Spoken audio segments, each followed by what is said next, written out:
Hello students, चलिए start करते हैं। एक्सरसाइज 13.2 प्रोबेबिलिटी का क्वेश्चन नंबर 1 स्टार्ट करने से पहले थोड़ा सा इंट्रोडक्शन देख लेते हैं कि इस एक्सरसाइज के अंदर क्या कंसेप्ट यूज होने वाला है। ठीक है, सबसे पहले जो आती है बात वो आती है मल्टीप्लीकेशन थ्योरम की। क्या पढ़ेंगे हम? Multiplication theorem. अब मल्टीप्लीकेशन थ्योरम क्या कहती है वो देखो। अब हमने क्या देखा था, पिछली जो एक्सरसाइज थी उसके अंदर दो इवेंट देखे थे हमने। एक ई इवेंट होता था, एक एफ इवेंट होता था, दोनों आपस में डिपेंड करते थे, तो हम वहां पे अपनी प्रोबेबिलिटी फाइंड आउट कर लेते थे। अब यहां पे क्या है, मल्टीप्लीकेशन थ्योरम हमारी कब यूज होगी? जब हमारे क्या हो, मोर देन 2 इवेंट्स हो। तो यहां पे क्या मान लिया हमने, 3 इवेंट है हमारे पास। Let E F and G are events. अगर 3 इवेंट इकट्ठे दे रखे हों तो हमारी कंडीशनल प्रोबेबिलिटी किस तरीके से फाइंड आउट होगी वो देखो ध्यान से। फॉर्मूला आपको देखना है इसका। तो probability of E intersection F intersection G is equal to किसके होगी हमारी? Probability of E into probability of E by F और into probability of G by E F. देखो क्या है, probability of E intersection F intersection G निकालनी है हमें। तो क्या करेंगे, प्रोबेबिलिटी ऑफ ई इंटू में probability of E by F into probability of G by E F. E F की कंबाइंड प्रोबेबिलिटी के रिस्पेक्ट में जी की प्रोबेबिलिटी लेंगे। तो ये होती है हमारी मल्टीप्लीकेशन थ्योरम। उसके बाद आता है हमारा इंडिपेंडेंट इवेंट। Independent event. अब इंडिपेंडेंट के नाम से ही आपको पता चल रहा है इंडिपेंडेंट का मतलब क्या होता है। जब दो इवेंट आपस में एक दूसरे पे डिपेंड ना करे तो उस इवेंट को हम क्या कहेंगे, इंडिपेंडेंट इवेंट की कैटेगरी में यूज करेंगे। अब इंडिपेंडेंट इवेंट अगर मान लो हमें 2 इवेंट दे रखे हैं ई और एफ, तो हमें probability of E intersection F निकालनी है। तो वो किसके इक्वल होगी? Probability of E into probability of F. तो ये होती है कंडीशन हमारी इंडिपेंडेंट इवेंट की। और अगर बात करें डिपेंडेंट इवेंट, डिपेंडेंट का मतलब क्या होगा कि दो इवेंट ई और एफ आपस में एक दूसरे पे डिपेंड कर रहे हैं, मतलब एक के अंदर चेंजेस होने से दूसरे पे इफेक्ट पड़ रहा है। तो क्या होगा हमारा, probability of E intersection F not equal to होगी probability of E into probability of F के। याद रहेगी ये चीज। लास्ट आ गई हमारे पास, क्या चीज है इसके अंदर, mutually exclusive. Mutually exclusive. Mutually exclusive event क्या होंगे? दो इवेंट जो बिल्कुल अलग हो एक दूसरे से। इंडिपेंडेंट में तो ये कंडीशन होगी हमारी, और म्यूचुअली एक्सक्लूसिव में क्या होगा, जो हम क्लास से 11th में वेंडर डायग्राम बनाते थे ना, तो एक इवेंट ये हो गया ई और एक इवेंट ये हो गया एफ। दोनों के बीच में 1% भी कुछ भी कॉमन ना हो, उस इवेंट को हम क्या करेंगे, म्यूचुअली एक्सक्लूसिव के अंदर काउंट करेंगे। मतलब probability of E intersection F जो है वो ऑलवेज क्या हो, नल हो, 0 हो। तो उस इवेंट को हम क्या कहेंगे, म्यूचुअली एक्सक्लूसिव इवेंट कहेंगे। समझ में आ गई बात? बेसिक चीजें पता चल गई हमारी इस एक्सरसाइज की। अब क्वेश्चन नंबर 1 पे नजर डाल लो, क्या दे रखा है हमें। प्रोबेबिलिटी ऑफ ए इवेंट दे रखी है 3/5। यहां से देखेंगे question number 1, probability of A दे रखी है हमें 3/5। प्रोबेबिलिटी ऑफ बी इवेंट दे रखी है हमें 1/5। हमें क्या करना है, find probability of A intersection B if A and B are independent event. यहां पे क्या कहा है, ए और बी क्या है, इंडिपेंडेंट इवेंट हो, तो हमें ए इंटरसेक्शन बी निकालना है। तो क्या फॉर्मूला होगा, probability of A intersection B is equal to क्या हो जाएगा, probability of A into probability of B. जो भी दोनों इवेंट है उनकी प्रोडक्ट कर देंगे तो हमारा क्या आएगा, इंडिपेंडेंट इवेंट के केस में इंटरसेक्शन आ जाएगा। समझ में आ गई बात? तो क्या आ गया, probability of A intersection B is equal to probability of A क्या बच्चों, 3/5 मल्टीप्लाई प्रोबेबिलिटी ऑफ बी क्या है, 1/5। तो क्या आ गया, 3/5 5 जा 25। तो ये हमारे पास क्या आ गई, इंडिपेंडेंट इवेंट की probability, probability of A intersection B. Clear बात, समझ में आ गया? इस तरीके से हम इंडिपेंडेंट इवेंट की प्रोबेबिलिटी फाइंड आउट कर लेंगे। 2 cards are drawn at random and without replacement from a pack of 52 playing cards. Question ध्यान से समझना, क्या कहा है उसने कि 52 कार्ड्स हैं टोटल, उसमें से 2 कार्ड को निकाला गया है और विदाउट रिप्लेसमेंट का मतलब क्या है, पहले तो हम एक कार्ड निकाल लेंगे, उसको साइड में रख देंगे, उसको वापस हम पैक के अंदर नहीं रखेंगे। ये चीज कही है उसने, ध्यान देना। Find the probability that both the cards are black. तो हमें किसकी प्रोबेबिलिटी निकालनी है कि जो 2 हम कार्ड बाहर निकाल रहे हैं वो दोनों के दोनों कार्ड क्या हों, ब्लैक कलर के हों। ठीक है, तो अब यहां पे देखो हमारे टोटल कार्ड्स कितने हैं। टोटल कार्ड्स पैक के अंदर हमें दे रखे हैं 52 कार्ड्स। अब इसके अंदर ब्लैक कार्ड की प्रोबेबिलिटी निकालनी है, तो क्या लिखेंगे यहाँ पे, black cards. Total black cards कितने हो जाएंगे भाई, 52 कार्ड्स के अंदर 26 कैसे होते हैं, रेड होते हैं, 26 ब्लैक होते हैं, तो ब्लैक कार्ड कितने हो जाएंगे हमारे यहाँ पे 26। अब हमें क्या करना है, यहाँ पे इवेंट मानने हैं अपने, let E and F are event of black card. Black card निकालने का इवेंट जो है ई और एफ से डिनोट कर लिया भाई। तो सबसे पहले हम क्या करेंगे, यहाँ पे प्रोबेबिलिटी ऑफ ई इवेंट निकाल लेंगे बच्चों। प्रोबेबिलिटी ऑफ इवेंट मतलब हमारा जो कार्ड निकले वो कैसा निकलना चाहिए, ब्लैक कलर का निकलना चाहिए। ब्लैक कलर के टोटल कार्ड कितने हैं 26, अपॉन में टोटल नंबर ऑफ कार्ड्स कितने हैं हमारे 52। तो हमारी प्रोबेबिलिटी क्या आ गई यहाँ पे, 26 1 जा 26, 26 2 जा 152। तो मतलब जो पहला कार्ड हम निकालेंगे उसकी प्रोबेबिलिटी आ गई 1/2। अब उसने क्या कहा है, जो ये कार्ड निकल चुका उसको वापस रिप्लेस नहीं करना है। अब यहां पे देखो total card left, total card left, यहां पे क्या आ जाएगा हमारा, टोटल कार्ड लेफ्ट मतलब एक कार्ड निकलने के बाद टोटल 52 थे, तो 52 - 1 इज इक्वल टू कितने रह गए हमारे पैक में 51। अब ब्लैक कार्ड लेफ्ट देखो बच्चों, ब्लैक कार्ड लेफ्ट वो कितने हो जाएंगे, टोटल 26 होते हैं ब्लैक, उसमें से एक निकल चुका हमारा तो 25 रह जाएंगे। अब प्रोबेबिलिटी ऑफ किसकी निकालनी है हमें, एफ इवेंट की निकालनी है, एफ वाला भी तो ब्लैक निकलेगा। तो यहां पे probability of F with respect to E, क्या निकालेंगे, probability of F with respect to E, क्योंकि ई वाला भी ब्लैक था हमारा। तो यहां पे क्या हो जाएगा हमारे पास, नंबर ऑफ फेवरेबल आउटकम कितने हो गए 25, टोटल कार्ड्स कितने हैं 51, तो ये प्रोबेबिलिटी होगी हमारी 25/51 सेकंड ब्लैक कार्ड की। अब हमें इनकी कंबाइंड प्रोबेबिलिटी निकालनी है, तो क्या होगा, probability of E intersection F is equal to probability of E, multiplication लगाएंगे, into probability of F by E. तो क्या आ जाएगा हमारे पास, प्रोबेबिलिटी ऑफ ई क्या आया था 1/2 मल्टीप्लाई 25/51। तो दोनों की कंबाइंड प्रोबेबिलिटी क्या आ गई, 25 1 जा 25 अपॉन में 51 2 जा 102। ये आंसर हो गया हमारा। ठीक है, इस तरीके से हम कंबाइंड प्रोबेबिलिटी फाइंड आउट कर सकते हैं किसी भी इवेंट की। समझ में आ गई बात। A box of oranges is inspected bye examining 3 randomly selected orange drawn without replacement.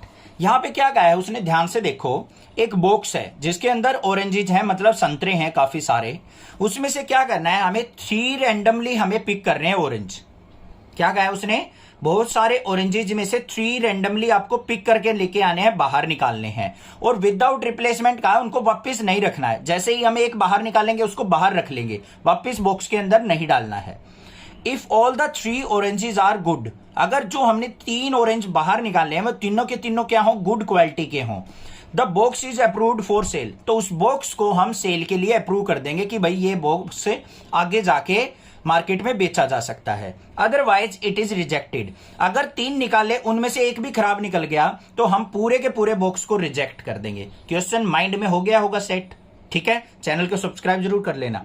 Find the probability that a box containing 15 oranges और out of which 12 are good and 3 are bad once will be approved for sale. अब उसने क्या पूछा है, किसकी probability निकालनी है कि अगर किसी बॉक्स में 15 ऑरेंज हो, उसमें 12 गुड हों और 3 बैड हों, तो चांसेस बताने हैं कि वो अप्रूव्ड हो जाएगा सेल के लिए।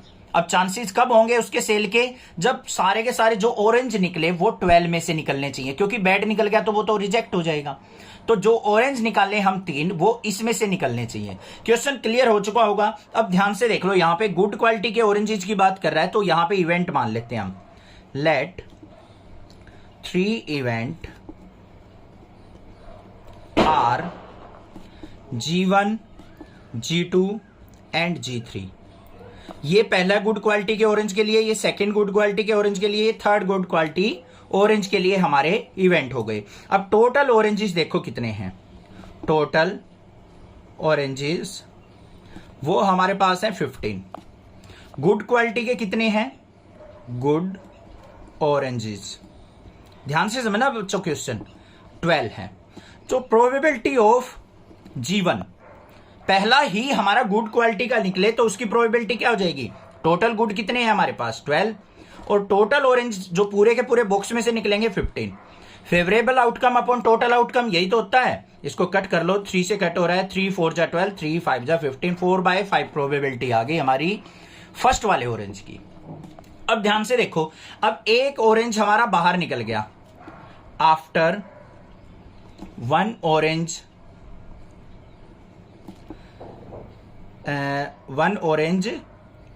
क्या करना है? Drawn. After one orange drawn, एक ऑरेंज बाहर निकलने के बाद हमारे पास जो गुड क्वालिटी के टोटल ऑरेंज कितने रह गए बच्चों? टोटल ऑरेंजेस ध्यान से समझनी है, एक बाहर निकल चुका, 15 थे उसमें, बॉक्स में कितने रह गए? 14। गुड क्वालिटी के कितने रह गए? गुड ऑरेंजेस एक अच्छी क्वालिटी का निकल चुका, पहले 12 थे, 12 थे, तो अब कितने रह गए? 11। अब हमें किसकी निकालनी है? प्रोबेबिलिटी ऑफ G2 की निकालनी है with respect to G1। G1 तो हमारा गुड निकल चुका ना, तो ये G2 की निकालनी है। जोन से की भी प्रोबेबिलिटी निकालनी है ना, उससे पिछले इवेंट को उसके बेस में लेते चले जाओ। तो यहां पे क्या हो जाएगी? टोटल अब गुड क्वालिटी के कितने बच गए? 11 अपॉन में यहां पे टोटल ऑरेंजेस कितने थे? 14, तो 11/14 प्रोबेबिलिटी आ गई। समझ में आ गई बात? आसान था। सिमिलरली हम क्या करेंगे यहां पे, अब आफ्टर सेकंड ऑरेंज ड्रॉन, अब एक और निकल चुका, अब टोटल ऑरेंज कितने रह गए? बिल्कुल स्टेप वाइज बता रहा हूं, ध्यान से समझते जाओ बस। 14 में से एक और निकल गया तो बच गए कितने? 13। और गुड वन कितने बच गए? गुड ऑरेंजेस 11 थे, 11 में से एक और जा चुका तो 10 बच गए। बॉक्स के अब टोटल बॉक्स के अंदर 13 रह चुके हैं, जिसमें से 10 जो हमारे गुड क्वालिटी के हैं। तो प्रोबेबिलिटी ऑफ थर्ड G3 किसके रिस्पेक्ट में? G1 और G2 के रिस्पेक्ट में, क्योंकि G1 और G2 इवेंट हमारे हो चुके। तो क्या हो जाएगा यहाँ पे? गुड क्वालिटी के कितने हैं? 10, और टोटल कितने हैं? 13, तो 10/13 प्रोबेबिलिटी हो गई इसकी। समझ में आ गई? अब हमें इसकी कंडीशनल कंबाइंड प्रोबेबिलिटी निकालनी है, G1, G2, G3। तो किसके इक्वल हो जाएगा? P of G1 into P of G2/G1 into probability of G3/G1, G2। इनकी कंबाइंड प्रोबेबिलिटी निकालनी है इंटरसेक्शन की। तो क्या हो जाएगी? प्रोबेबिलिटी ऑफ G1 कितनी थी बच्चों? 4/5 मल्टीप्लाई G2/G1 कितनी थी? 11/14, और G3/G1, G2 क्या थी? 10/13। सिंप्लीफाई कर दो, 5 1 जा 5, 5 2 जा 10, 2 1 जा 2, 2 7 जा 14। और कुछ कैंसिल आउट हो रहा है? नहीं। 11 4 जा क्या हो गया? 44 अपॉन में 13 7 जा 91। ये आंसर हो गया हमारा। A fair coin and a unbiased die are tossed. यहां पे क्या कहा है? एक तो कॉइन टोस्ट किया जाता है, एक साथ में डाई को रोल किया जाता है। Let A be the event head appears on the coin. A जो इवेंट है वो कौन सा है? जिसमें हेड अपीयर होता है। B be the event 3 on the die. B ऐसा इवेंट है जिसमें डाई के ऊपर 3 आना चाहिए, हमें हेड टेल से कोई मतलब नहीं है। Check whether A and B are independent event और नोट। हमें क्या चेक करना है कि ए और बी इंडिपेंडेंट इवेंट हैं या नहीं है। समझ में आ गई बात? क्लियर हो गया क्वेश्चन? कोई दिक्कत नहीं होनी चाहिए। अब इंडिपेंडेंट इवेंट और डिपेंडेंट इवेंट क्या होते हैं, उसके लिए आप क्वेश्चन नंबर 1 देखिए, उसके अंदर मैंने इंट्रोडक्शन समझाया हुआ है। ठीक है, अब यहां पे आ जाओ। सबसे पहले अपने इवेंट के अंदर सैंपल स्पेस की बात करते हैं। सैंपल स्पेस, क्योंकि सैंपल स्पेस के बिना तो हमारा क्वेश्चन ही नहीं होगा। देखो ध्यान से बच्चों, उसने क्या कहा है? 2 चीजें इकट्ठी यूज कर रहा है, वो कॉइन भी और डाई भी। कॉइन के ऊपर क्या क्या चीज आ सकती है ये बताओ आप। कॉइन को टॉस किया, या तो हेड आएगा या टेल आएगा। तो मान लिया हमारा आ गया हेड। हेड आने के बाद आपको क्या करना है? एक डाई भी रोल करनी है। हेड के साथ 1 भी आ सकता है, हेड के साथ 2 भी आ सकता है, हेड के साथ 3 भी आ सकता है, हेड के साथ 4, हेड के साथ 5, हेड के साथ 6। यही हमारी सैंपल स्पेस हो सकते हैं अगर हमारे कॉइन पे हेड आता है तो। उसके बाद बात करेंगे अगर हमारे कॉइन के ऊपर आ गया भाई टेल, तो टेल के साथ क्या हो सकता है, टेल के साथ 1 भी हो सकता है, टेल के साथ 2 भी, टेल के साथ 3 भी, टेल के साथ 4 भी, टेल के साथ 5 भी और टेल के साथ 6 भी। ये हो गए हमारे पास टोटल सैंपल स्पेस। तो ये टोटल कितने हो गए हमारे पास, टोटल एलिमेंट इसके अंदर 12 हो गए, 6 और 6 से 12। बात क्लियर हो गई, इतनी कोई दिक्कत नहीं होनी चाहिए। अब उसके बाद इवेंट ए पे आ जाओ। इवेंट ए इवेंट क्या कहा है उसने बच्चों कि head appears on the coin, coin के ऊपर हेड होना चाहिए। तो ये सारे इवेंट जिसमें हेड है हमारा, तो head 1, head 2, head 3, head 4, head 5 और हेड 6, तो ये हमारे एलिमेंट हो जाएंगे किसके, इवेंट ए के। उसके बाद बात करते हैं इवेंट बी की। इवेंट बी के अंदर क्या होंगे, 3 आना चाहिए हमारा डाई पे, तो 3 कौन से पे आ रहा है, ये आ रहा है, हेड 3 और कहां आ रहा है, टेल 3। ये 2 इवेंट ऐसे हो गए हमारे, 2 एलिमेंट जो कि हमारे बी इवेंट को सेटिस्फाई कर रहे हैं। बात क्लियर हो गई या नहीं हो गई, ये बता दो बस। अब यहां पे देखो हमें क्या निकालना है, इंडिपेंडेंट और डिपेंडेंट को चेक करना है, तो प्रोबेबिलिटी ऑफ ए निकाल लेंगे। क्या होगी प्रोबेबिलिटी ऑफ ए, यहां पे देखो फेवरेबल आउटकम कितने, 6 अपॉन में टोटल आउटकम कितने थे, 12, तो 6/12 मतलब 1/2 प्रोबेबिलिटी आ गई हमारी प्रोबेबिलिटी ऑफ ए। आ गई या नहीं आ गई। फिर हम निकाल लेते हैं प्रोबेबिलिटी ऑफ बी इवेंट, कितने हैं फेवरेबल एलिमेंट, 2 अपॉन में टोटल एलिमेंट कितने थे, 12, तो 2/12 मतलब कितनी प्रोबेबिलिटी आ गई, 1/6 आ गई। अब इंडिपेंडेंट इवेंट के लिए हमें क्या चाहिए, probability of A intersection B भी चाहिए बच्चों, चाहिए या नहीं चाहिए। ए इंटरसेक्शन बी का मतलब इन दोनों में कॉमन देखो क्या है, एक ये अकेला ऐसा है जो एलिमेंट कॉमन है, तो यहां पे probability of A intersection B क्या हो जाएगी, कॉमन एलिमेंट 1 है और टोटल एलिमेंट 12 है, तो 1/12 हो गई। समझ में आ रही है या नहीं आ रही बात, क्लास 10th 11th में सीखी है भाई इतनी चीजें। तो दोनों का इंटरसेक्शन निकालो, A intersection B, A intersection B क्या होगा हमारा, ओनली हेड और 3, ये एक सिंगल एलिमेंट होगा, तो इसकी प्रोबेबिलिटी क्या हो जाएगी, फेवरेबल आउटकम एक एलिमेंट है, 1 टोटल आउटकम 12 है। हो गई बात। अब इंडिपेंडेंट इवेंट में क्या होता है, फॉर इंडिपेंडेंट इवेंट क्या कंडीशन होनी चाहिए बच्चों हमारी, probability of A intersection B is equal to probability of A into probability of B. अगर ये कंडीशन सेटिस्फाई होगी तो इंडिपेंडेंट इवेंट है, और नॉट इक्वल टू आ गया तो क्या हो जाएंगे, डिपेंडेंट इवेंट हो जाएंगे। तो देख लो भाई, probability of A intersection B कितनी है हमारी, 1/12 equal to probability of A 1/2 into 1/6। तो भाई क्या आ गई, 1/12 इक्वल टू 1/12, 6 2 जा 12। तो ये क्या हो जाएंगे, these are independent event, independent event. तो बस यही चीज हमें दिखानी थी। A die marked 1 2 3 in red and 4 5 6 in green is tossed. यहां पे क्या कहा है, एक डाई है जिसके 1 2 3 को तो रेड कलर से मार्क किया गया है, 4 5 6 को ग्रीन कलर से मार्क किया गया है। समझ में आ गई बात। Let A be the event the number is even. A event क्या है कि हमारा नंबर इवन आए, और B be the event the number is red, और बी इवेंट ऐसा है कि उसमें हमारा नंबर क्या आना चाहिए, रेड कलर का आना चाहिए। Are A and B are independent, तो हमें बताना है कि ए और बी इवेंट जो हमने यहां पे बताए हैं वो हमारे क्या है बच्चों, इंडिपेंडेंट इवेंट है। तो सबसे पहले हमें क्या करना है, अपने सैंपल स्पेस देख लेने हैं इसके अंदर। बिल्कुल आसान काम है, सैंपल स्पेस तो बिल्कुल इजी है इसके। यहां पे क्या कहा है, डाई पे 1 2 3 है वो रेड कलर की है, 4 5 6 है वो ग्रीन कलर की हैं, उनको टोस्ट किया जाता है। तो इवेंट के अंदर देखो हमारा क्या होगा, रेड कलर होगा तो हमारा 1 आएगा, रेड कलर के साथ 2 होगा, रेड कलर के साथ 3 होगा, और जैसे ही 4 आएगा वो ग्रीन कलर का होगा, ग्रीन कलर के साथ 4, ग्रीन कलर के साथ 5 और ग्रीन कलर के साथ 6। ये हमारी क्या होंगे, सैंपल स्पेस होंगे। क्लियर बात। अब ए इवेंट पे आ जाओ। इवेंट ए कौन सा कह रहा है, वो इवेंट ए है जिसमें हमारा नंबर क्या आए, इवन आए, वो आपको लेने हैं बस। तो यहां पे देख लो इवन नंबर वाले कौन से, एक तो ये है रेड कोमा 2 और ग्रीन कोमा 4 और ग्रीन कोमा 6। ये एलिमेंट आ गए हमारे किसके, इवेंट ए के अंदर। अब बात करते हैं इवेंट बी में। इवेंट बी कौन सा है भाई, इवेंट बी में ओनली रेड नंबर वाले आपको लेने हैं। रेड वाले कौन से है? 1 2 3, तो यहां पे रेड 1, रेड 2 और रेड 3 हो जाएगा। साथ के साथ हम ए इंटरसेक्शन बी भी देख लेते हैं बच्चों क्या है। दोनों में कॉमन क्या है?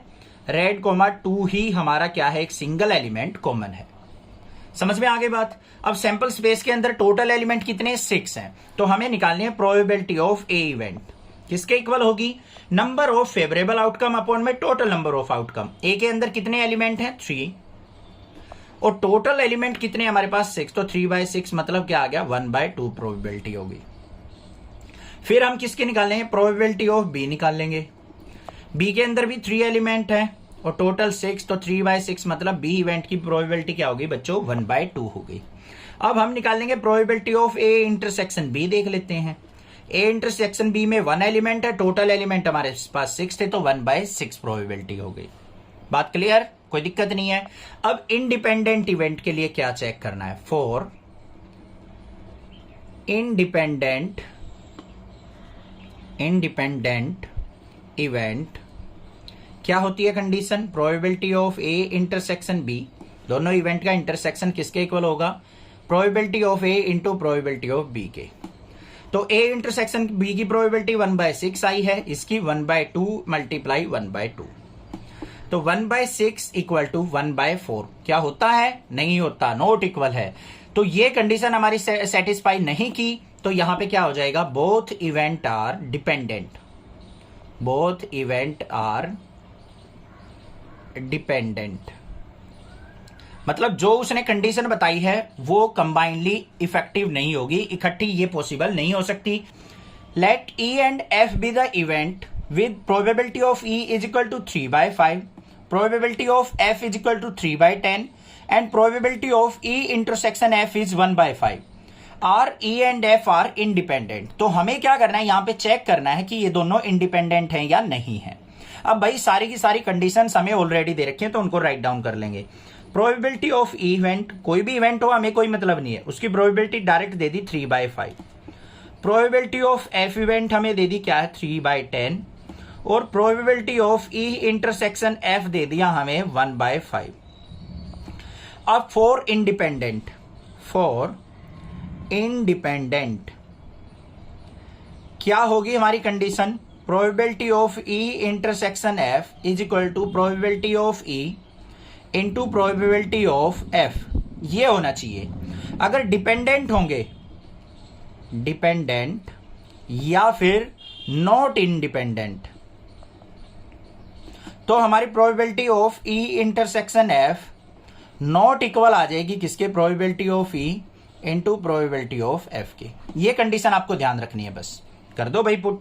तो यहां पे क्या लेंगे हम? Probability of E intersection F is equal to probability of E into probability of F होना चाहिए इंडिपेंडेंट के लिए। तो ई इंटरसेक्शन एफ की क्या है? 1/5, प्रोबेबिलिटी ऑफ ई है 3/5 मल्टीप्लाई 3/10, ये हो गई भाई। तो यहां पे देख लेते हैं हम 1/5 इक्वल टू 3 3 9/50, ये तो कैंसिल आउट ही नहीं हो रहे, तो ये क्या आ गया? Not equal to. कौन सी कंडीशन को सेटिस्फाई कर रहा है? ये रहा। तो ये क्या लिखेंगे हम? This is dependent event, dependent लिख देंगे या फिर not independent, independent.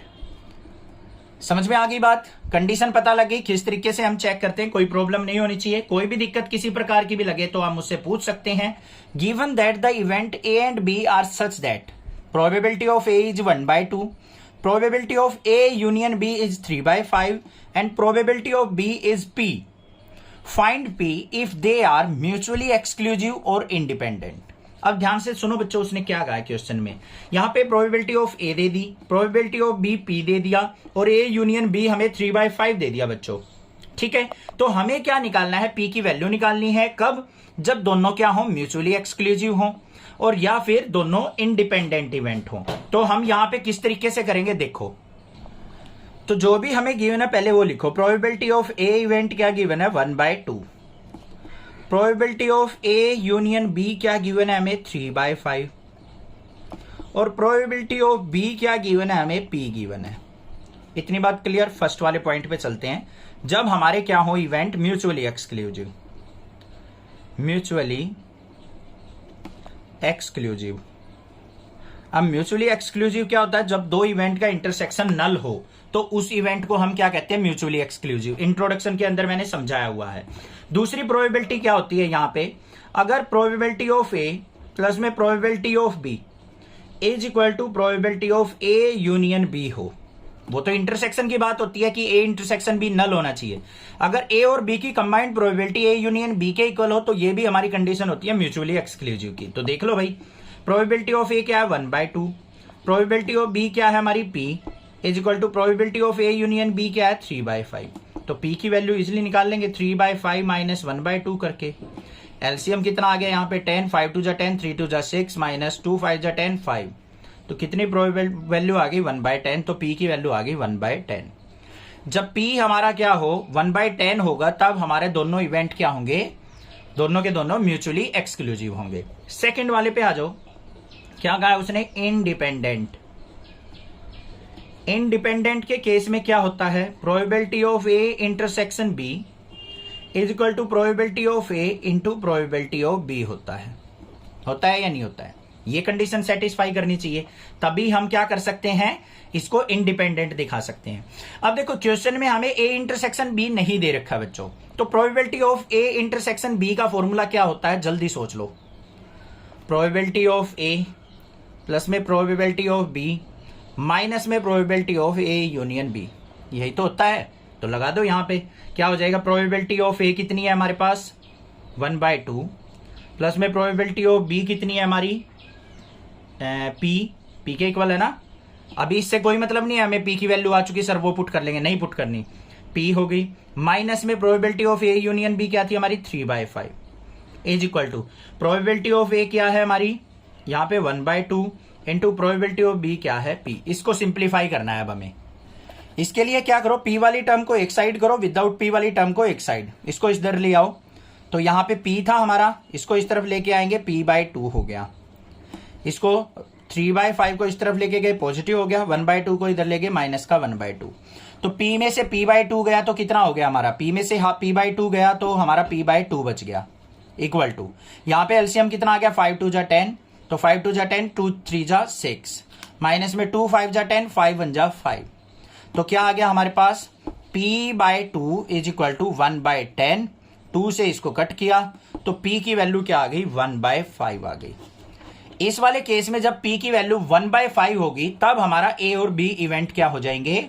Independent event के अंदर काउंट होंगे। Let a and b the independent event with probability of A 0.3, probability of B 0.4.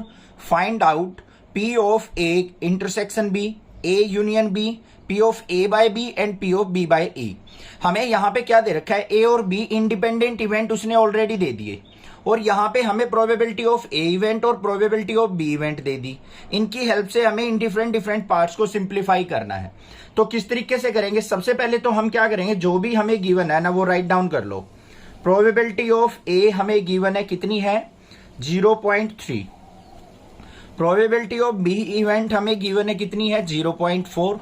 Write down हो गई हमारी। अब सबसे पहले हमें फर्स्ट पार्ट में क्या फाइंड आउट करना है? Probability of A intersection B. अब यहां पे देखो बच्चों, ए और बी इंडिपेंडेंट इवेंट दे रखे हैं हमें, तो इंडिपेंडेंट इवेंट में क्या होता है? Probability of A intersection B is equal to क्या होता है? Probability of A into probability of B. बस इसको यूज कर लेंगे। प्रोबेबिलिटी ऑफ ए क्या है? 0.3 मल्टीप्लाई 0.4। 0.3 की और 0.4 की अगर मैं मल्टीप्लाई करूं तो क्या आ जाएगा? 0.12 आ जाएगा या नहीं आ जाएगा? क्लियर हो गया। सेकंड पार्ट पे चलते हैं। सेकंड में क्या दे रखा है हमें? Probability of A union B हमें फाइंड आउट करना है। A union B find out करने के लिए हमें सिंपली फॉर्मूला लगाना है अपना चैप्टर नंबर फर्स्ट का। कौन से का? क्लास 11th के सेट का। यूनियन कैसे निकलता है? प्रोबेबिलिटी ऑफ ए प्लस में प्रोबेबिलिटी ऑफ बी माइनस में probability of A intersection B. बस वैल्यू पुट करो। प्रोबेबिलिटी ऑफ ए क्या है? 0.3 प्लस में प्रोबेबिलिटी ऑफ बी 0.4 माइनस में इंटरसेक्शन कितना निकाल रहा है अभी? 0.12। सिंप्लीफाई कर लो, ये कितना हो गया हमारे पास यहाँ पे? 0.3 और 0.4 क्या हो गया? 0.7 माइनस में 0.12। अब 0.7 में से 0.12 जाएगा तो कितना आ गया, 0.58 आ गया मेरे पास। क्लियर हो गया सेकंड पार्ट भी। थर्ड पार्ट पे मूव ऑन करते हैं। थर्ड पार्ट में हमें क्या दे रखा है, यहाँ पे conditional probability of A with respect to B निकालनी है बच्चों। तो क्या होगी, probability of A intersection B divide by, denominator में किसकी प्रोबेबिलिटी है, बी की, तो प्रोबेबिलिटी ऑफ बी लेंगे। तो क्या आएगा यहाँ पे, ए इंटरसेक्शन बी क्या था, 0.12, प्रोबेबिलिटी ऑफ बी क्या है 0.4, 0.4 से 0.412 को डिवाइड करेंगे तो क्या आ जाएगा, 0.3 आ जाएगा। सिंपल है, क्लियर हो गया। फोर्थ पार्ट के ऊपर जंप करते हैं। Probability of B with respect to A, यहां पे भी कंडीशनल प्रोबेबिलिटी निकालनी है तो क्या होगा, probability of A intersection B divide by probability of A equal to क्या होगा, ए इंटरसेक्शन बी का मतलब क्या है, दोनों के अंदर कॉमन जो प्रोबेबिलिटी है वो कितनी है हमारे पास, 0.12। इसको डिवाइड करेंगे प्रोबेबिलिटी ऑफ ए से, ए की प्रोबेबिलिटी क्या है 0.3, 0.3 से इसको कट किया तो क्या आंसर आ गया, 0.4 आंसर आ गया। If A and B are two events such that probability of A event is 1/4, probability of B event is 1/2 and probability of A intersection B is 1/8. Then find out probability of not A and not B. ध्यान से सुनो बच्चों, क्या पूछा है उसने, probability of not A and not B हमें क्या करनी है, यहां पे फाइंड आउट करनी है। पहले तो इसका मतलब समझ लो ये है क्या चीज, ठीक है। देखो क्या है यहां पे, probability of not A and not B, ये हमें निकालनी है। तो इसका मतलब क्या है, probability of not A, not A का मतलब ए के ऊपर बार भी लग जाता है, कई बार डैश भी लगा देते हैं। एंड आएगा, इसका मतलब होता है इंटरसेक्शन, नोट बी मतलब बी के ऊपर बार। ये हमें फाइंड आउट करना है कि क्या होगा। अगर यहां पे और होता तो यूनियन लेते हम, ये चीज आपको पता है ना, क्लियर, ठीक है। तो हमें निकालना है प्रोबेबिलिटी ऑफ नोट ए और नोट बी, ये किसके इक्वल होगी, अगर दोनों इंडिपेंडेंट इवेंट हो तो उसके लिए हमें क्या चेक करना पड़ेगा, ध्यान से देखो। Probability of A intersection B equal to हमें दे रखा है 1/8, प्रोबेबिलिटी ऑफ ए हमें दे रखा है 1/4, प्रोबेबिलिटी ऑफ बी हमें दे रखा है 1/2। तो यहां पे देखो probability of A intersection B is equal to probability of A into probability of B है या नहीं है।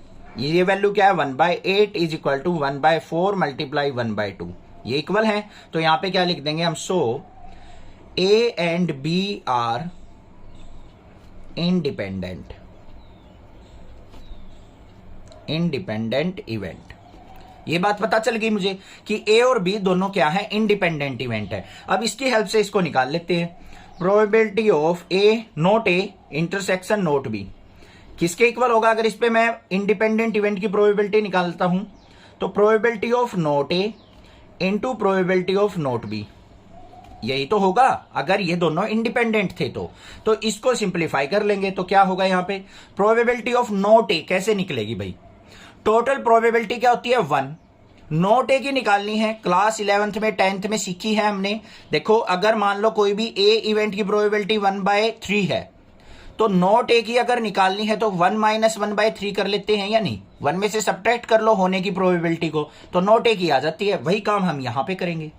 तो यहां पे क्या हो जाएगा, 1 minus probability of A into 1 minus probability of B, बस काम खत्म। तो क्या हो गया, 1 माइनस प्रोबेबिलिटी ऑफ ए कितनी है हमारी 1/4 into 1 minus probability of B 1/2। Simplify कर लो, 1 में से 1/4 गया तो कितना आ गया बच्चों 3/4, 1 में से 1/2 गया तो कितना आ गया 1/2, तो कितना आ गया 3 1 जा 3, 4 2 जा 8, तो कितनी प्रोबेबिलिटी आ गई हमारी 3/8 आंसर हो गया।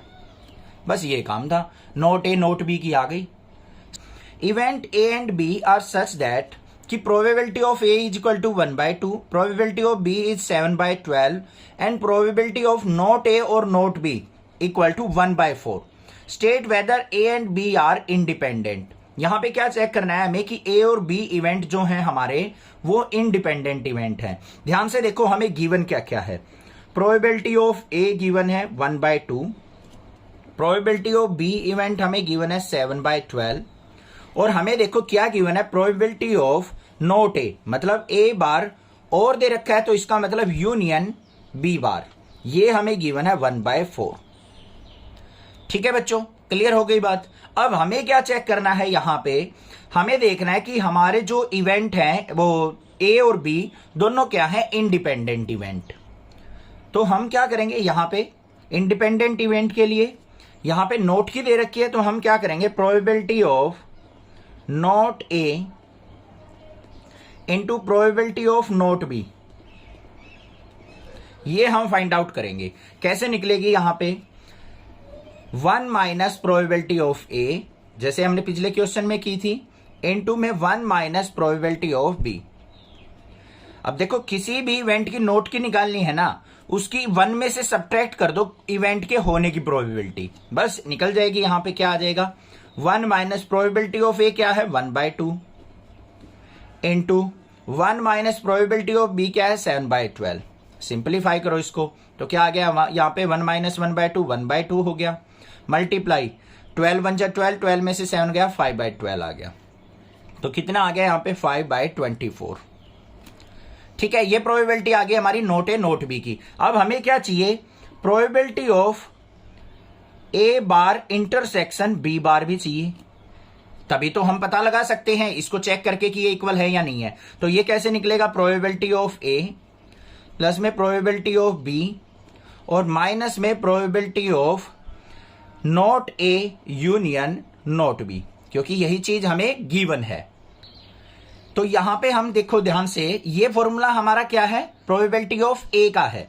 नोट ए का लेना पड़ेगा हमें, सारे के सारे नोट हैं, तो यहां पे क्या आ जाएगा, probability of not A intersection not B equal to probability of not A क्या हो जाएगी, 1/2 प्लस में नोट बी क्या हो जाएगी, 5/12 माइनस में यूनियन कितनी दे रखी है, 1/4। इसको सिंप्लीफाई कर लो, एलसीएम आ गया 12, 2 6 जा 12, 6 1 जा 6, ये 5 माइनस में 4 3 जा 12, 3 6 और 5 11 में से 3 गया, 8/12। तो यहाँ पे क्या आ गया मेरे पास, 4 2 जा 8, 4 3 जा 12। तो क्या आई बच्चों यहाँ पे, 2/3। यहाँ पे हमारी नोट ए नोट बी की प्रोडक्ट क्या आई थी, 5/24। ये नोट इक्वल हो गया, तो यहाँ पे क्या लिख देंगे, probability of A intersection not B equal to, मतलब not equal to probability of not A into probability of not B. So A and B are not independent.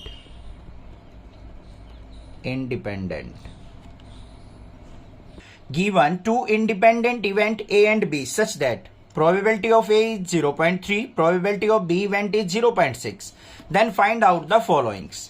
हमें क्या करना है, यहाँ पे ए इवेंट और बी इवेंट की प्रोबेबिलिटी हमें गिवन है, साथ में उसने बता दिया कि दोनों इवेंट हमारे इंडिपेंडेंट हैं, पहले ही दे दिया उसने। ठीक है, तो हमें इन चीजों को फाइंड आउट करना है, बारी बारी से देखेंगे। यहाँ पे क्या चीज गिवन है, probability of A 0.3, probability of B 0.6, और फर्स्ट पार्ट हमें क्या निकालना है, probability of A and B. तो इसका मतलब क्या है, प्रोबेबिलिटी ऑफ ए एंड दे दिया, तो इंटरसेक्शन बी निकालना है बच्चों। किसके इक्वल हो जाएगा, इंडिपेंडेंट इवेंट है तो probability of A into probability of B के, दोनों की प्रोडक्ट कर लेंगे। प्रोबेबिलिटी ऑफ ए क्या है, 0.3 मल्टीप्लाई 0.6, तो यहां पे मल्टीप्लाई करेंगे तो दोनों की क्या आ जाएगी, 0.18 आ जाएगी हमारी ए एंड बी। बात हो गई क्लियर। सेकंड पे चलते हैं। यहां पे क्या कहा है, probability of A not B कहा है, एंड दे रखा है तो इंटरसेक्शन नोट बी का मतलब बी के ऊपर बार, ये दे रखा है बच्चों। तो इसका मतलब देखो क्या होगा, प्रोबेबिलिटी ऑफ ए इनटू यहां पे क्या आना चाहिए, प्रोबेबिलिटी ऑफ नोट बी।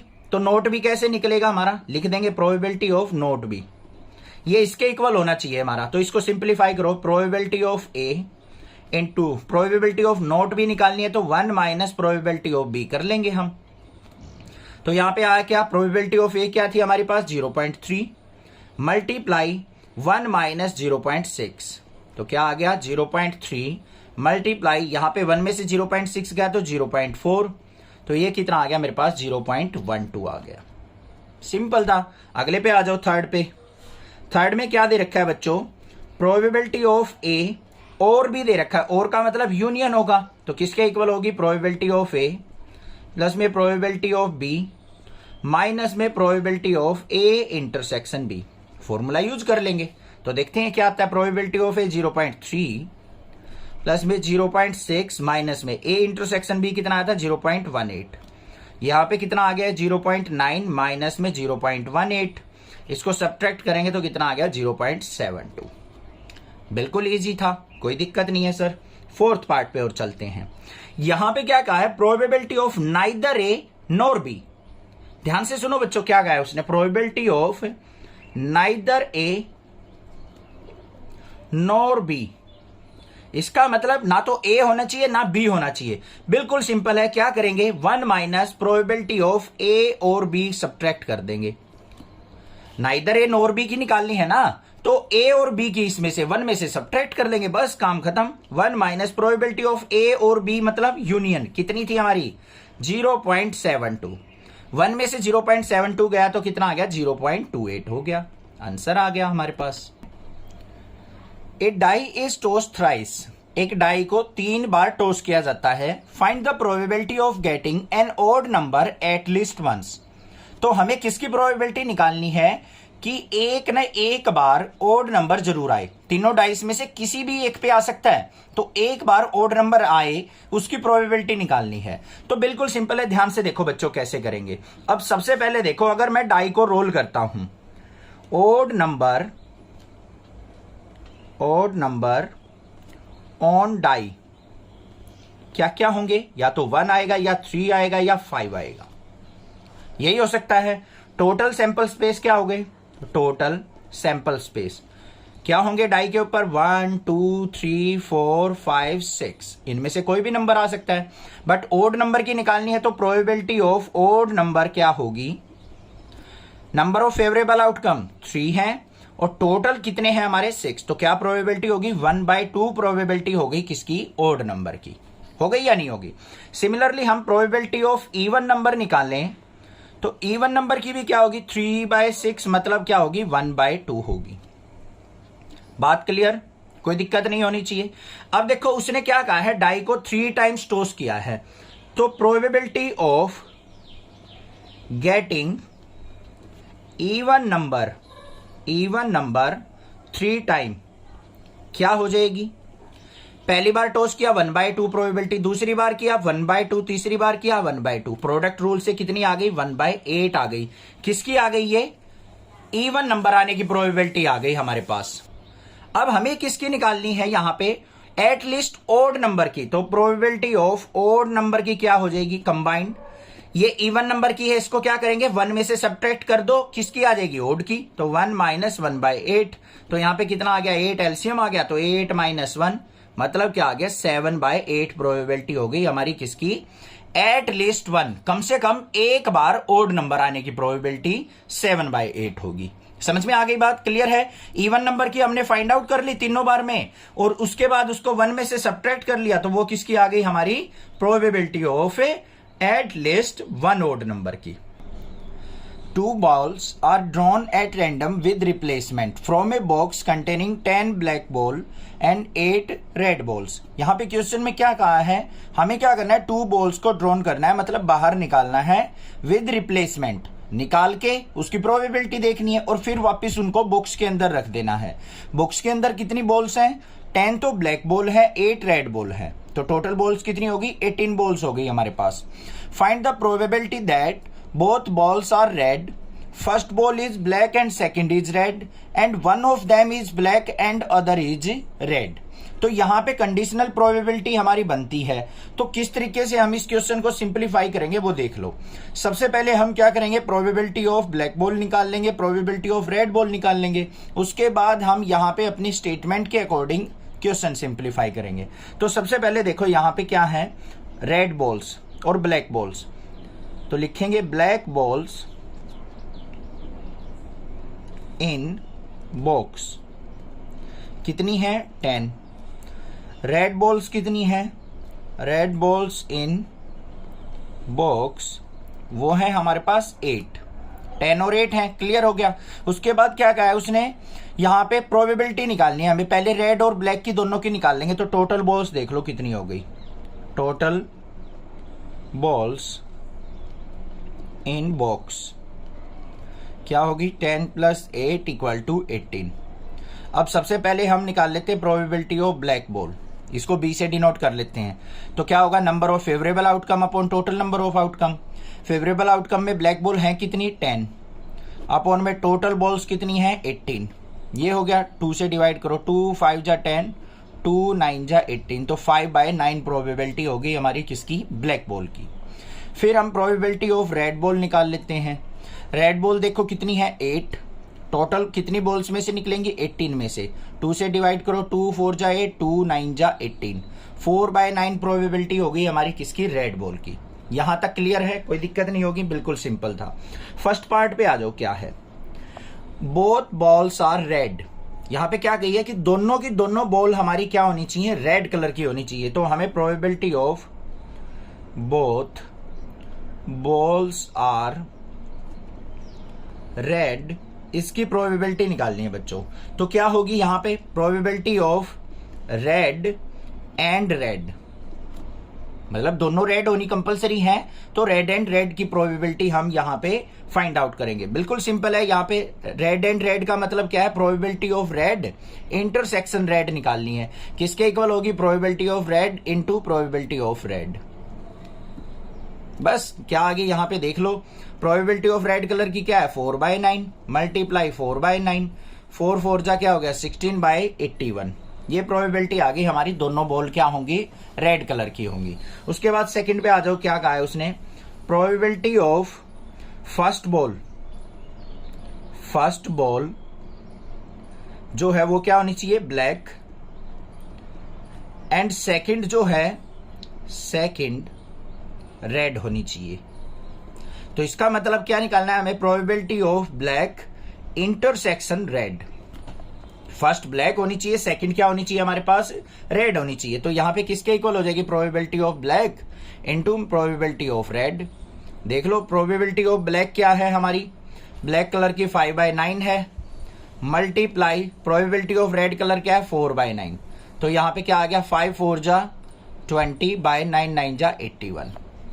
तो ये प्रोबेबिलिटी आ गई हमारी कि फर्स्ट बॉल ब्लैक होगी, सेकंड रेड होगी। थर्ड पार्ट देखते हैं इसका क्या है, one of them is black. यहां पे देखो बच्चों क्या कहा है उसने कि एक तो ब्लैक होनी चाहिए, कोई सी भी हो सकती है, एंड अदर इज रेड, और उसके साथ दूसरी रेड होनी चाहिए। तो यहां पे देखो probability of one of them, ऐसे ही लिखेंगे, ब्लैक एंड अदर रेड, इसकी प्रोबेबिलिटी। अब इसको ध्यान से समझना बच्चों, क्या होगी, देखो इस तरीके से हो सकती है प्रोबेबिलिटी ऑफ, यहां पे क्या लेंगे हम, पहली ब्लैक हो सकती है इंटरसेक्शन रेड, ठीक है, और पहली रेड होके इंटरसेक्शन ब्लैक भी हो सकती है। ये भी तो पॉसिबल है या नहीं है, पहली ब्लैक फिर इंटरसेक्शन रेड और रेड इंटरसेक्शन ब्लैक, पॉसिबिलिटी है। तो यहां पे देखो probability of B intersection R, अगर मैं सिंप्लीफाई करूं तो क्या होगा, probability of B into probability of R, और का मतलब प्लस हो जाएगा, यहां पे यूनियन होगा। रेड और ब्लैक की क्या लिखेंगे, probability of red into probability of black. ऐसे ही तो सिंप्लीफाई होगा हमारा, होगा या नहीं होगा। तो इसको सिंप्लीफाई कर लो, यहां पे देख लो वैल्यू क्या आएगी, प्रोबेबिलिटी ऑफ ब्लैक कितनी है हमारी 5/9 multiply probability of red 4/9, plus में 4/9 मल्टीप्लाई 5/9, सिंप्लीफाई करो, 5 4 जा 20/81, और प्लस में यहां भी 20/81। तो टोटल प्रोबेबिलिटी क्या आ गई 20 40/81। ये आंसर आ गया मेरे पास। The probability of solving specific problem independently by A and B are 1/2 and 1/3 respectively. यहां पे देखो ध्यान से, दो इवेंट की बात कर रहा है, ए और बी इवेंट, दोनों इंडिपेंडेंट इवेंट कहे हैं उसने। ए की प्रोबेबिलिटी 1/2 है, बी की प्रोबेबिलिटी 1/3 दे रखी है। किस चीज की प्रोबेबिलिटी है ये, सॉल्विंग ए स्पेसिफिक प्रॉब्लम, कोई भी एक क्वेश्चन है उसको सोल्व आउट करने की प्रॉब्लम है, प्रोबेबिलिटी है कि ए के चांसेस हैं 1/2 कि वो उसको सोल्व आउट कर देगा, बी के चांसेस हैं 1/3 कि बी उसको सोल्व आउट कर देगा प्रॉब्लम को। आगे क्या कहा है, if both try to solve the problem independently, अगर दोनों इकट्ठे उसको सोल्व आउट करने की कोशिश करते हैं, find the probability that the problem is solved, तो प्रॉब्लम सोल्व हो जाएगी, इसकी प्रोबेबिलिटी आपको निकालनी है। आगे क्या कहा है, exactly one of them solve the problem, यहां पे क्या कहा है, कोई भी एक उस क्वेश्चन को सोल्व आउट करेगा, ये प्रॉब्लम हमने सिंप्लीफाई करनी है। चलो भाई देखते हैं क्या है। सबसे पहले देखो, A be the event, A is event to solve problem by A, B is event to solve problem by B. ये लिख दिया हमने, ए और बी दोनों हमारी क्या हो गई, प्रोबेबिलिटी। अब ध्यान से देखो, ए और बी उसने क्या कहे हैं, independent. A and B are independent. अपने क्वेश्चन के अकॉर्डिंग चलेंगे हम, और कुछ भी फालतू नहीं लिखना हमें। उसके बाद देखो, हमें यहां पे प्रोबेबिलिटी ऑफ ए कितनी दे रखी है बच्चों, 1/2। प्रोबेबिलिटी ऑफ बी उस क्वेश्चन को सोल्व आउट कर लेगा, 1/3 प्रोबेबिलिटी दे रखी है। अब हमें क्या करना है, यहां पे probability of problem solved, problem solved, इसकी प्रोबेबिलिटी निकालनी है। इसका मतलब क्या होगा, प्रोबेबिलिटी ऑफ ए और बी। ए और बी का मतलब या तो उसको ए सोल्व आउट करेगा या उसको बी सोल्व आउट करेगा। दोनों की कंबाइंड प्रोबेबिलिटी देख लेंगे। इंटरसेक्शन नहीं देखना हमें, कि कॉमन देखना है कि कौन ज्यादा सोल्व कर रहा है, ज्यादा सोल्व करने के चांसेस किसके हैं, उसमें इंटरसेक्शन निकलता है। अब दोनों को कंबाइंडली बोला है उसने, तो ए और बी निकलेगा। मतलब probability of A union B किसके इक्वल होगी हमारी बच्चों, प्रोबेबिलिटी ऑफ ए प्लस में प्रोबेबिलिटी ऑफ बी और माइनस में probability of A intersection B. यही तो फॉर्मूला होता है, इसको सिंप्लीफाई कर लो। प्रोबेबिलिटी ऑफ ए क्या है, 1/2 प्लस में प्रोबेबिलिटी ऑफ बी 1/3 माइनस में ए इंटरसेक्शन बी का नहीं पता, तो ये किसके इक्वल होती है हमारी, इंडिपेंडेंट इवेंट में probability of A into probability of B. यही तो इंडिपेंडेंट इवेंट होता है, तो यहां पे यूज कर लेंगे। ए की प्रोबेबिलिटी 1/2 इंटू 1/3। सिंप्लीफाई करो क्या आएगी, 1/2 प्लस 1/3 कितना हो गया यहाँ पे, अभी इसको ऐसे ही रखो, 1/2 प्लस 1/3 माइनस में 1/2 3 जा 6। अब इसका एलसीएम ले लो, 6 आ गया, 2 3 जा 6, 3 प्लस में 2 माइनस 1, 3 2 5 में से 1 गया, 4/6। 4/6 को क्या लिख सकते हैं हम, 2/3 लिख सकते हैं। ये आंसर हो गया हमारा। बात क्लियर या नहीं है, समझ में आ गई। सेकेंड पार्ट पे चलो। सेकेंड पार्ट के अंदर क्या कहा है उसने, exactly one of them solve the problem. अब देखो उसने क्या कहा है, ध्यान से सुनो, exactly one of them solve the problem, कि कोई भी एक उसमें से क्या करे, प्रॉब्लम को सोल्व आउट कर दे। तो उसके लिए हमें क्या करनी पड़ेगी, ध्यान से देखो क्वेश्चन को क्या कैसे करेंगे। लिखेंगे क्या यहां पे, probability of exactly one of them solve, इसकी प्रोबेबिलिटी निकालनी है। तो क्या हो जाएगी बच्चों, probability of A union B, दोनों की कंबाइंड प्रोबेबिलिटी में से हम क्या निकाल देंगे, प्रोबेबिलिटी ऑफ, ये पी कैसा बन गया, probability of A and B intersection B. Union में से अगर इंटरसेक्शन निकाल दे तो एग्जैक्टली 1 की प्रोबेबिलिटी रह जाएगी हमारे पास सोल्व आउट करने की। देखो कैसे, ध्यान नहीं आया होगा, समझ में नहीं आया होगा, क्योंकि क्लास 11th में सर अच्छे से नहीं पढ़ा था, इसलिए नहीं आ रहा। ये देखो वेन डायग्राम, एक ये मान लो ए की प्रोबेबिलिटी है सोल्व आउट करने की बच्चों, ये है बी की प्रोबेबिलिटी। अगर मैं ए यूनियन बी की बात करूं तो ए यूनियन बी में ये पूरा आ जाएगा, दोनों सर्कल कवर हो जाएंगे, होंगे या नहीं होंगे। तो ये पूरे सर्कल देखो, ये ऐसे वाले, ये पूरे सर्कल किसको शो करेंगे, ए यूनियन बी को करेंगे या नहीं करेंगे। इसमें से अगर ये वाला पोर्शन मैं सब्ट्रैक्ट कर दूं, ये कॉमन वाला है, कॉमन वाला मतलब इसको ए भी सोल्व कर रहा है, बी भी सोल्व कर रहा है। इसको अगर मैं हटा दूं यूनियन में से, सारे में से इंटरसेक्शन वाले को सब्ट्रैक्ट कर दूं, तो ये वाइट बच जाएगा, ये वाइट बच जाएगा। ये किसकी है एबिलिटी, ए को सोल्व करने की, ये बी को। अलग अलग प्रोबेबिलिटी आ जाएगी या नहीं आ जाएगी, दोनों की कंबाइंड प्रोबेबिलिटी हट जाएगी। अब आ गया होगा समझ में, है खुश हो रहे हो, चैनल को सब्सक्राइब जरूर कर देना। चलो भाई देखो, ए यूनियन बी दोनों की इकट्ठा सोल्व करने की कितनी थी, अभी निकाल ली थी हमने 2/3। माइनस कर देंगे ये बीच वाली, जिस प्रोबेबिलिटी पे दोनों सोल्व आउट कर रहे हैं उसको हम घटा देंगे, तो अकेले अकेले की बच जाएगी ए और बी की। तो क्या आएगी यहाँ पे, probability of A intersection B का मतलब क्या हो जाएगा, probability of A into probability of B. तो आ जाओ देखो, 2/3 minus probability of A 1/2 into 1/3 solve out कर लो, 2/3 माइनस 1/6, तो कितनी आ गई यहाँ पे 6 एलसीएम, 3 2 जा 6, 2 2 जा 4 माइनस 1, मतलब 3/6 कितना आ गया, मतलब 1/2 आंसर आ गया। 1 card is drawn at random from A well सफल deck of 52 cards.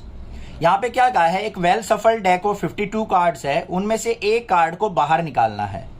In which of the following case are the event E and F independent. तो हमने क्या बताना है कि कौन से केस में ई और एफ इंडिपेंडेंट इवेंट होंगे। बात क्लियर, क्वेश्चन समझ में आ गया। चलो भाई, यहाँ पे 3 पार्ट्स दे रखे हैं। सबसे पहले मूव ऑन करते हैं अपने फर्स्ट पार्ट के ऊपर। क्या कहा है, ई इवेंट क्या है, the card drawn is a spade. जो कार्ड हम निकालेंगे वो किसका हो, स्पेड का हो। एफ इवेंट क्या है, the card drawn is an S. तो एफ इवेंट क्या है, कार्ड जो हम ड्रॉन करेंगे वो कितने, कौन सा हो, एस हो। अब देखो टोटल स्पेड कार्ड क्या होते हैं, पहले टोटल कार्ड्स देखो हमारे पास कितने हैं, 52 कार्ड्स। उसमें बच्चों स्पेड के कितने होंगे, 13 होते हैं, सभी के 13 होते हैं। उसके बाद एस जो होते हैं हमारे वो कितने होते हैं बच्चों, 4 होते हैं, 21। ठीक है, तो यहां पे हम प्रोबेबिलिटी ऑफ स्पेड निकाल लेंगे। पहले स्पेड लिख लो या फिर ई इवेंट लिख लेंगे बच्चों, स्पेड लिखने की जरूरत ही नहीं है, ये ई इवेंट है। तो प्रोबेबिलिटी ऑफ ई इवेंट कितनी हो जाएगी यहाँ पे, favourable outcome 13 upon total number outcome 52, तो ये कितनी आ गई, 1/4 आ गई। प्रोबेबिलिटी ऑफ एफ इवेंट देख लेते हैं क्या होगी, फेवरेबल आउटकम 4 अपॉन 52, तो यहाँ पे कट करेंगे, 4 1 जा 4, 4 1 जा 1/13 आ गई दोनों की प्रोबेबिलिटी। अब यहां पे बात करते हैं probability of E intersection F की, तभी तो हम चेक कर सकते हैं यहाँ पे इंडिपेंडेंट है या नहीं है। अब ई इंटरसेक्शन एफ कैसे निकलेगा, ध्यान से देखो। ई इंटरसेक्शन एफ मतलब हमारा कार्ड स्पेड का भी होना चाहिए और एस भी होना चाहिए। ऐसा कितने कार्ड होंगे, एक ही कार्ड होगा, क्योंकि एस के 4 कार्ड होते हैं, डायमंड का भी होता है, क्लब का भी होता है, हार्ट का भी होता है, स्पेड का भी होता है। तो स्पेड का एक ही कार्ड होगा इन 13 कार्ड में, तो फेवरेबल आउटकम 1 अपॉन में टोटल नंबर ऑफ आउटकम 52। समझ में आ गई बात। तो हमें चेक करनी है क्या है, probability of E intersection F is equal to किसके होना चाहिए, probability of E into probability of F. देख लो भाई, ये क्या आ गया, 1/52 equal to probability of E 1/4 into 1/13। ये इक्वल आ गए, तो यहाँ पे क्या लिखेंगे, 13 4 जब 52 होता है ना, ये आ गया 1/52 के इक्वल। तो यहां पे क्या लिखेंगे हम, ई एंड एफ आर इंडिपेंडेंट। समझ में आ गई बात, क्लियर है। आगे आ जाओ भाई, सेकंड पार्ट पे चलते हैं। सेकंड में क्या कहा है, the card drawn is black.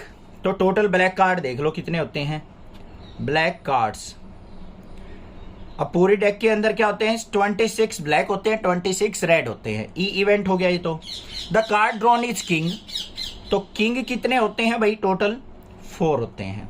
तो प्रोबेबिलिटी ऑफ ई इवेंट कितनी हो जाएगी, 26 बाय टोटल कार्ड 52, मतलब आ गई 1/2। किंग की probability of F event is equal to क्या होगी, 4/52, मतलब आ गई 1/13। अब probability of E intersection F और देख लो, मतलब कार्ड हमारा ब्लैक भी होना चाहिए और किंग का भी होना चाहिए। अब कार्ड हमारे ब्लैक के कौन कौन से होते हैं वो चीज देख लो, 2 होंगे, तो 2 किंग होंगे हमारे ब्लैक के अंदर। 26 कार्ड्स के अंदर क्या हो जाएंगे, 2 हो जाएंगे। तो यहां पे क्या हो जाएगा हमारा 2/52, मतलब कितनी आ गई यहाँ पे 1/26। अब देख लो यहाँ पे probability of E intersection F is equal to probability of E into probability of F. ये तो पता होगा ना, ब्लैक वाले कितने होते हैं हमारे कार्ड, किंग 2/52 कर दी। तो यहाँ पे देखो ये क्या है, 1/26 इक्वल टू ये 1/2 इंटू 1/13, ये भी इक्वल आ गया। 1/26 इक्वल टू 1/26, तो क्या हो जाएगा, ई एंड एफ आर इंडिपेंडेंट। बात क्लियर, कोई दिक्कत नहीं है। नेक्स्ट देखते हैं, थर्ड पार्ट में क्या कहा है बच्चों, देखो ध्यान से। ई इवेंट क्या, the card drawn is a king और क्वीन। कार्ड जो ड्रॉन करना है वो किंग भी हो सकता है और क्वीन भी हो सकता है। तो टोटल किंग और क्वीन कितने हो गए, टोटल किंग और क्वीन कितने हो जाएंगे बच्चों हमारे पास, ध्यान से देखो। टोटल किंग कितने होते हैं, 4 + 4, मतलब कितने हो गए, 8 हो गए। एफ इवेंट क्या है, the card drawn is queen और जैक। एफ इवेंट कैसा है भाई, इसके अंदर क्या है, कार्ड जो है क्वीन और जैक है, तो टोटल क्वीन और जैक कितने हो जाएंगे, टोटल क्वीन एंड जैक, वो भी क्या होंगे 4 + 4, मतलब क्या हो गया 4 और 4 8 हो गए। ये पार्ट बड़ा अच्छा है, ध्यान से देखना, ये थर्ड वाला पार्ट, ठीक है। अब यहां पे प्रोबेबिलिटी देखते हैं हम, प्रोबेबिलिटी ऑफ किंग और क्वीन की, ई इवेंट की प्रोबेबिलिटी, तो कितने हो गए टोटल कार्ड्स 8/52 करेंगे, तो यहां पे कितना आ गया 2/13 आ गया।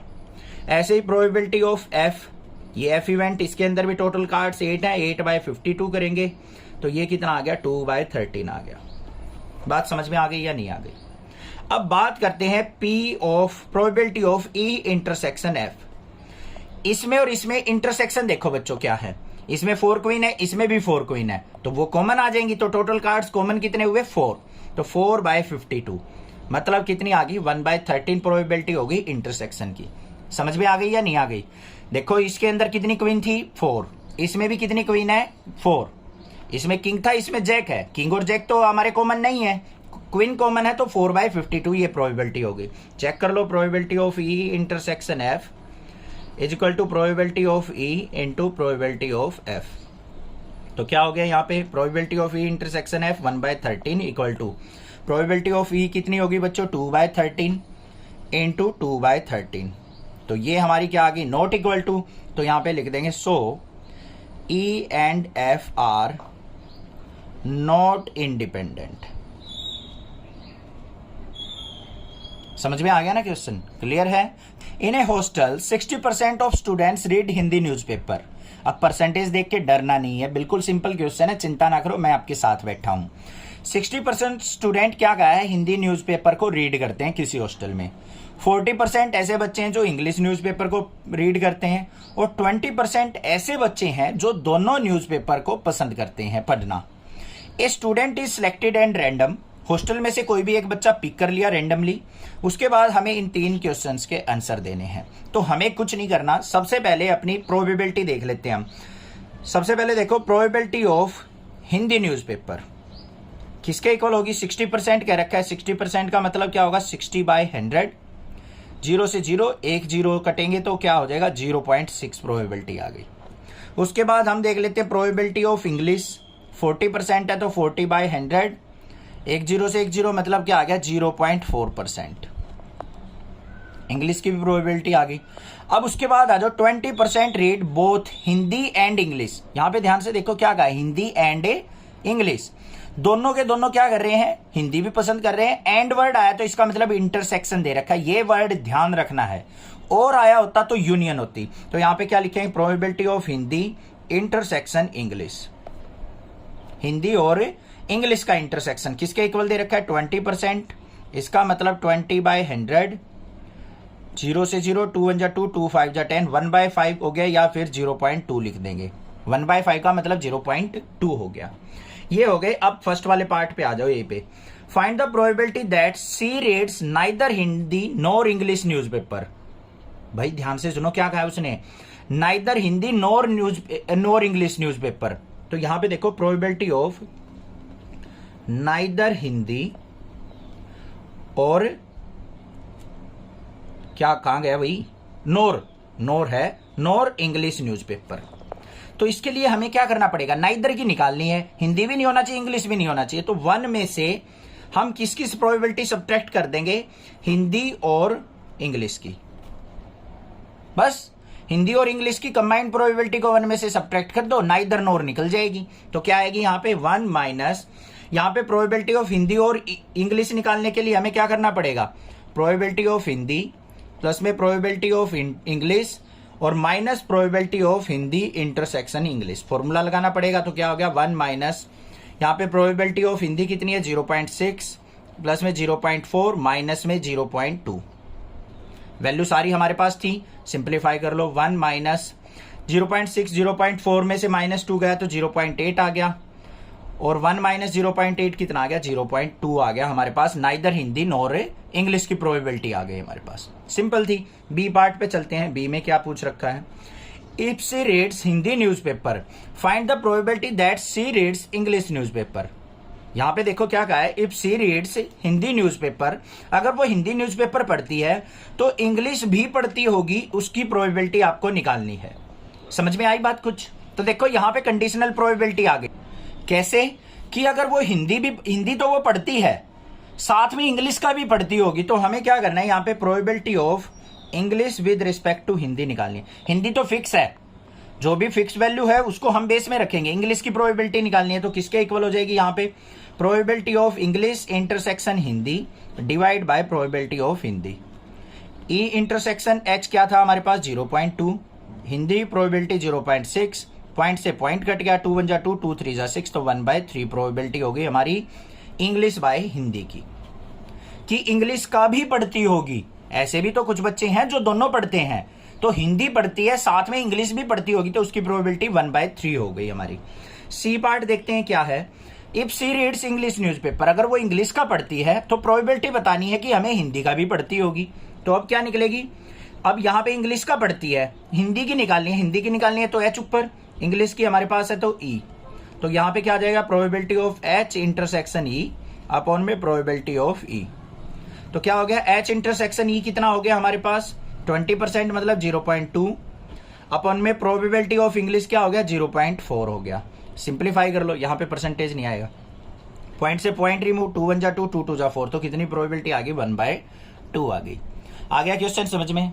The probability of obtaining an even prime number on each die, ध्यान से वर्ड सुनना, यहाँ पे क्या कहा है, ईच डाई मतलब 2 डाई की बात कर रहा है, नहीं तो मैं क्वेश्चन सोल्व आउट कर दूंगा, बाद में कहेंगे सर 2 डाई कहाँ दे रखी है आपने, तो गलत कर दिया, रॉन्ग है आपका आंसर, ये है वो है, ऐसे कमेंट करोगे। तो यहाँ पे ईच डाई की बात कर रहा है, ईच डाई मतलब 2 डाई की यहाँ पे बात हो रही है, उसके ऊपर हमें इवन प्राइम नंबर की प्रोबेबिलिटी निकालनी है। When a pair of dice is rolled, यहाँ पे पेयर ऑफ डाई भी दे दिया, तो पेयर ऑफ डाई को रोल किया जाए तब। सबसे पहले देखो यहाँ पे नंबर क्या क्या होते हैं, नंबर ऑन डाई क्या क्या होंगे बच्चों, 1 आएगा, 2 आएगा, 3 आएगा, 4 आएगा, 5 आएगा, 6 आएगा, इनसे बाहर तो कोई नहीं आ सकता। अब हमें क्या चाहिए, इवन प्राइम नंबर चाहिए, इवन प्राइम नंबर, इसमें से जल्दी से ढूंढ लो भाई कौन सा है, ओनली 2 है। इवन भी चाहिए, प्राइम नंबर भी चाहिए। 6 और 4 हमारे प्राइम नंबर नहीं है, क्योंकि ये 2 से डिवाइड हो रहे हैं, अपने आप से हो रहे हैं, 1 से हो रहे हैं, मतलब 1 और 2 से डिवाइड होने, 1 और अपने आप से डिवाइड होने वाला प्राइम नंबर होगा, तो 2 हो गया हमारा इवन प्राइम नंबर। सबसे स्मॉलेस्ट इवन प्राइम नंबर भी 2 ही होता है। तो हमें क्या देखना है, probability of even prime number क्या हो जाएगी, अकेला एलिमेंट है, टोटल एलिमेंट कितने हैं 6, तो 1/6 प्रोबेबिलिटी हो गई। और यहां पे टोटल प्रोबेबिलिटी, अब फर्स्ट डाई पे क्या है हमारी 1/6, सेकंड डाई पे भी 1/6 ही रहेगी। पहली डाई फेंकी उस पे E one probability, even prime number आने की प्रोबेबिलिटी 1/6 है, दूसरी डाई फेंकोगे तब भी यही रहेगी, तीसरी फेंकी फिर मल्टीप्लाई कर दो, 4 बार डाई की कह रखे हो तो 4 बार मल्टीप्लाई कर दो, तो क्या आ गई यहाँ पे 1/36, तो आंसर हो गया डी। क्लियर हो गया क्वेश्चन 17। नेक्स्ट देखते हैं क्वेश्चन नंबर 18 क्या है।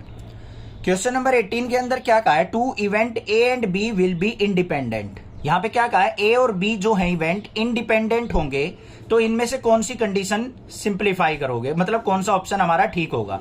ए एंड बी म्यूचुअली एक्सक्लूसिव कह रखा है, इसका मतलब ये तो दोनों सेपरेट हो गए, बिल्कुल ये तो हो ही नहीं सकता हमारा, ये आंसर गलत हो गया। यहाँ पे देखो probability of A dash B dash, यहाँ पे देखो क्या कहा है, probability of A dash B dash, इसका मतलब क्या है, ए ना होने की प्रोबेबिलिटी और बी ना होने की प्रोबेबिलिटी क्या होगी, 1 minus probability of A into 1 minus probability of B, ये दे रखा है उसने। ठीक है बच्चों, इसका मतलब क्या है, यहाँ पे 1 माइनस प्रोबेबिलिटी ऑफ ए, 1 में से अगर ए की प्रोबेबिलिटी को हम सब्ट्रैक्ट करेंगे तो ये क्या होगी, प्रोबेबिलिटी ऑफ ए डैश हो गया इनटू में, इसका मतलब क्या हो गया, प्रोबेबिलिटी ऑफ बी डैश हो गया। तो यहाँ पे probability of A dash intersection B dash, ये इंटरसेक्शन माना जाएगा यहाँ पे, किसके इक्वल है, probability of A dash into probability of B dash. तो ये हमारी क्या है, इंडिपेंडेंट इवेंट को शो कर रहा है, तो ऑप्शन बी क्या हो जाएगा हमारा, करेक्ट ऑप्शन हो जाएगा। क्लियर बात, यहाँ पे प्रोडक्ट मान लो तो या फिर इंटरसेक्शन मान लो तो इनका मतलब सेम है, तो ये इवेंट क्या हो जाएगा हमारा, इंडिपेंडेंट इवेंट। कोई भी दिक्कत लगे आप मुझसे पूछ सकते हैं, अदरवाइज चैनल को सब्सक्राइब जरूर कर ले। Thank you students for watching next classes video.